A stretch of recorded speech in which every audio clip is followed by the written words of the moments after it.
Good evening, friends. It has been widely reported by now, of course, that Air India has finally been privatized, and not only that, but has been sold to the Tatas. It is significant for more than one reason, since the Tatas had originally founded the company, created Tata Air, had created what would become Air India.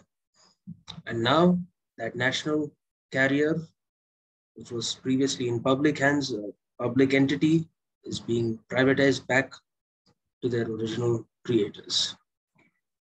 The move is not just about economics. This is a political statement.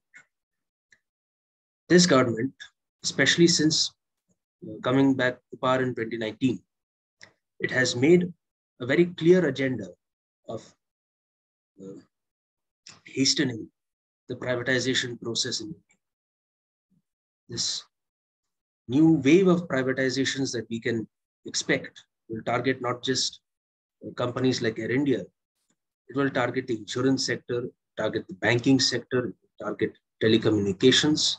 One of their major targets, which has always been the case, has been BSNL. Of course, BSNL being one of the largest companies, not just in the telecom sector, but one of the largest companies in the country, employing hundreds of thousands of people, both directly and indirectly. Privatizing BSNL is one of their major goals. And this would not only benefit the competition in the private sphere by eliminating a major state player.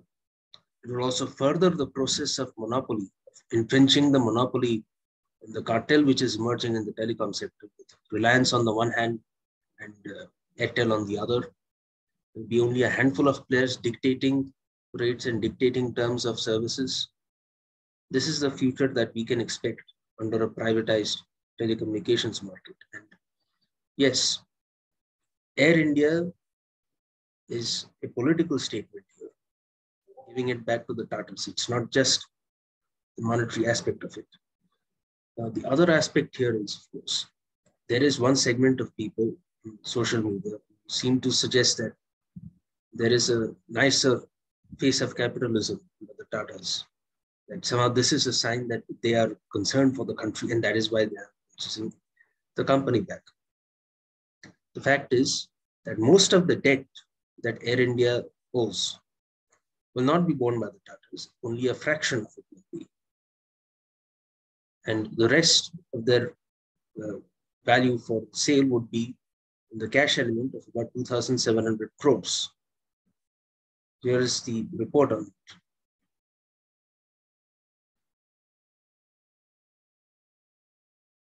Right. A special purpose vehicle has been created by the government, a holding company that will be taking up to 75% of the airline's debt that the Tata Group will not be taking. Important point to note here. Air India Assets Holding Limited, which will hold non-core assets of Air India, such as land and building, will also be saddled with 75% of the airline's debt the Tata Group is not taking over. And this, of course, the numbers speak for themselves. As on August 31st, the airlines had a debt of 61,562 crores. That's something like 10 billion, little less than 10 billion in dollar terms. Of this, the Tata Sons will be taking over 15,000 crores. It's less than a quarter, as you can see. The rest would be transferred to AIHL. In other words, that burden will be shifted back to the public itself.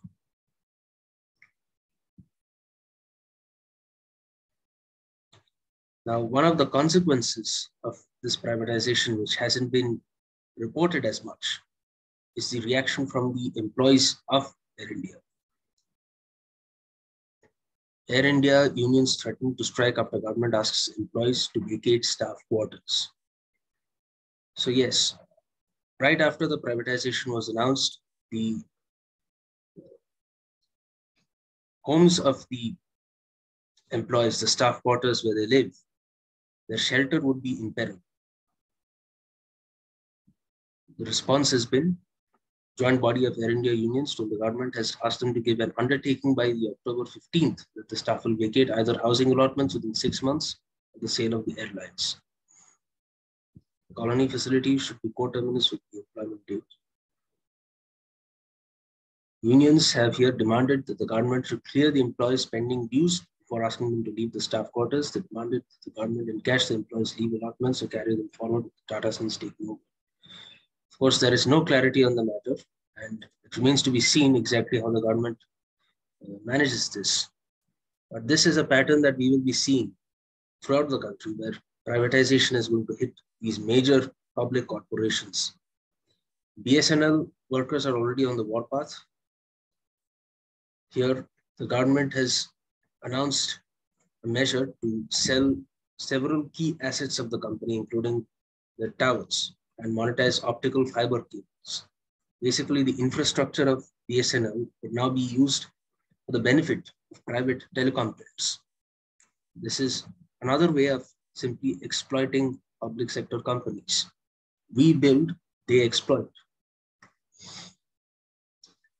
Now, here is the BSNL Employees Union's reaction. A nationwide protest is being planned. Handing over of mobile towers to the corporates will deliver a body blow to BSNL and MTNL. Now it has become clear why the Modi government has been creating roadblocks for the past almost 2 years in launching of 4G services for BSNL. Another important thing to note, when we talk about the failure of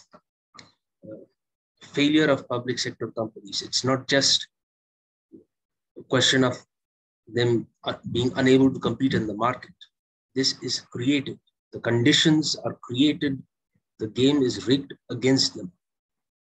It is either through bureaucratic interference, incompetence, or through straight up corruption that they are never allowed the same advantages that a private player would be. This is an unwritten rule within the functioning of the Indian economy. It is why public sector companies will always be more efficient, will always be saddled and allowed for this propaganda to perpetuate that they are white elephants, that they are useless, that they are a burden, whatnot. Many right-wing publications have, of course, been using such languages to describe our public sector enterprises. Fact is, the public sector enterprises function for the benefit of the public. That is the very core of the logic of nationalized industry, the very core of the logic of a nationalized economy. There is an element of accountability to it, which you will never have in the hands of a private corporation.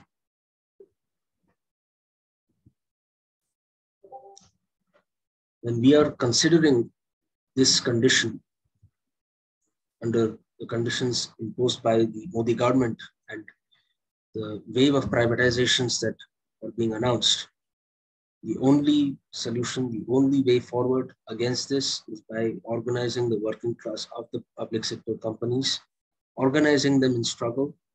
And of course, we must lend our fullest support to the workers of BSNL, to the workers of Air India, to the workers of the banking sector and the core sectors of coal and steel,